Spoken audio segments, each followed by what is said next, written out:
glad I'm getting this thing. It's been a nightmare for me, Tina. I'm glad I get this. And we ain't rolling, are we? Mm-hmm. Oh, mercy. Hey guys, welcome back to Wood Designs by LDS. Today we're going to be taking a look at this beautiful and gorgeous Pecky Cypress bar top. I've got Larry with me today to talk about all the ins and outs of why this table, this bar top, took us 4 months to build and why it was such a nightmare. Larry, take it away.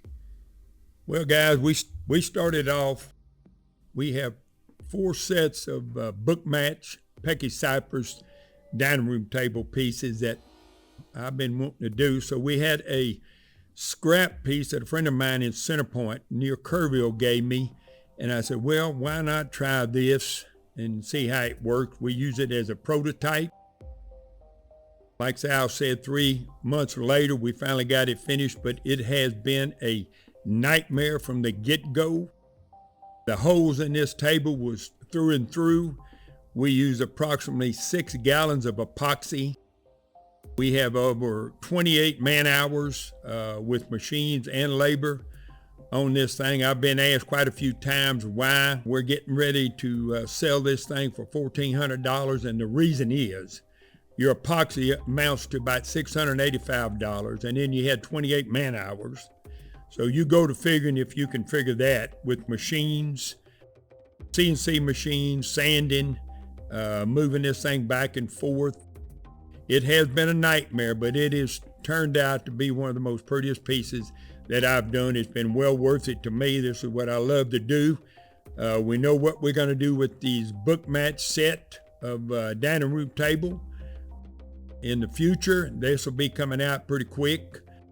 This bar top turned out immaculate as far as I'm concerned. I don't know what we're going to do with it. If we don't sell it, I'll hang it on the wall because I am going to keep it. It's that pretty far as I'm concerned.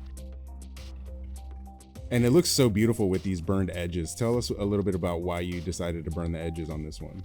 Some people burn their edges on their live edge tables. It brings that dark edge out. It makes your epoxy stand out, especially on the lighter colored pigments. You have an outline. I've done it on every table I've ever done, really.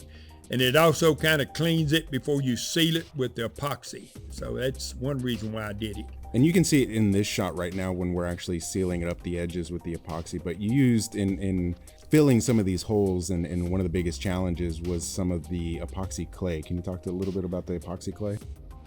It sets up a little bit quicker than normally your epoxy mixed, your deep pour epoxy, and that's what you have to use on these holes. It takes 72 hours to dry. So we tried this epoxy putty. It's a 1-to-1 mixture. Not as quite as dark as the black we put in it, but it dries quicker. We can sand it within 8-10 hours and complete the holes. And because we kept getting holes in this table because it was so thin and so rotten that this piece had been laying outside for years, and I just couldn't see throwing it away.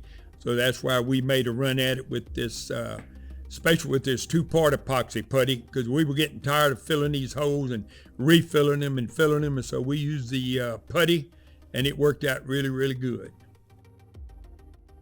And this black pigment with the silver that we ended up adding as an accent really made it shine, because I think when we originally started, we were going to make it more of an opaque black where you can see through it, and it still has some of that quality. But when we added that silver and we did the mixture of the 2 pigments and creating the swirls and you call it the alligator back, alligator pattern, it really just makes it unique. And I think that's why a lot of people like these river tables and these river bar tops, is because they're truly unique and they're not going to find it anywhere else. Nobody else is going to have this bar top, and that's what's really going to set it apart if you're interested in getting it for yourself. So you said there was about 6 gallons. That was just filling in the holes. How many gallons did we end up using on just the river itself? Let me just back up for a second. You was asking me why we didn't do the opaque. Well, when I seen how the black was turning out in all these holes and it was dark, I figured we'd go ahead and use a dark black, and just put a little silver in it, give it a little content.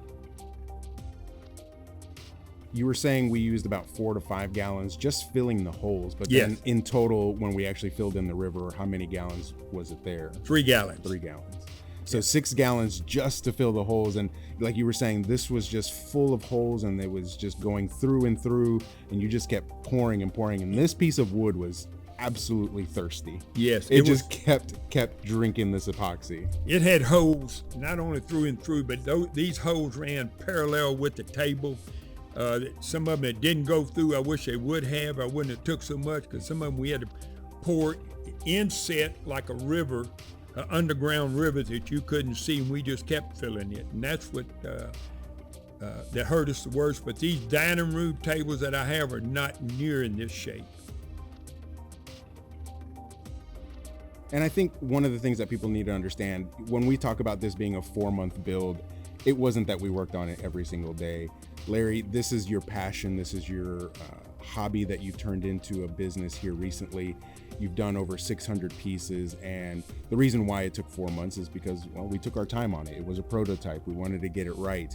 We wanted to figure out how many gallons it was going to take for this particular prototype and how we can translate that into the bigger piece, which is the Bookmatch Pecky Cypress.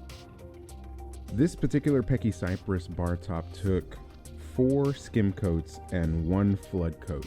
And as you can see on your screen, it just creates this beautiful glossy finish, which you'll see in the final product shots here in just 1 minute. That's why it costs $1,400. We're not in the market of selling, $20,000, $30,000 tables and whatnot. We're right in that middle tier where we want to make this accessible for anybody who's watching this video, anyone who's interested in learning about how to put this together. That's one of the things I enjoy working with Larry on, is the fact that he is a mentor. He's ready to teach, and he is willing to show you the ins and outs of what makes this table. Like the reason why you're going at this particular angle to get the tabletop epoxy to go off the edges.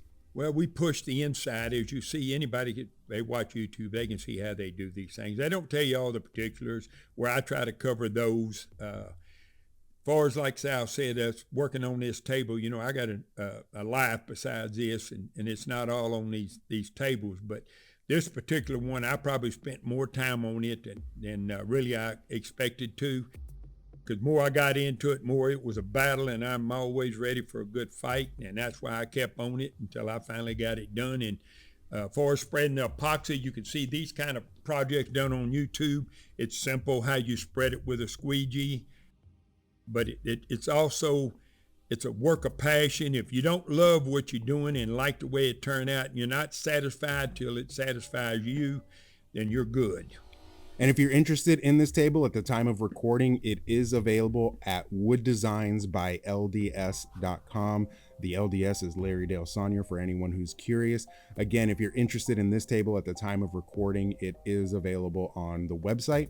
We also have the companion piece, which is the Bookmatch Pecky Cypress, which we'll be doing a video on that. So if you're interested in following us, we would love your subscription. If you're interested in more videos in this type of podcast format, we'll be producing more of them as our channel grows. Once again, thank you so much for joining us, and we look forward to showing off more work. Somebody a proud owner of a bar top, and this is gonna really turn out pretty. I'm really pleased with it. I can't wait to see what the big table is gonna do. And stay tuned. And this is Big L, 10-4 over and out.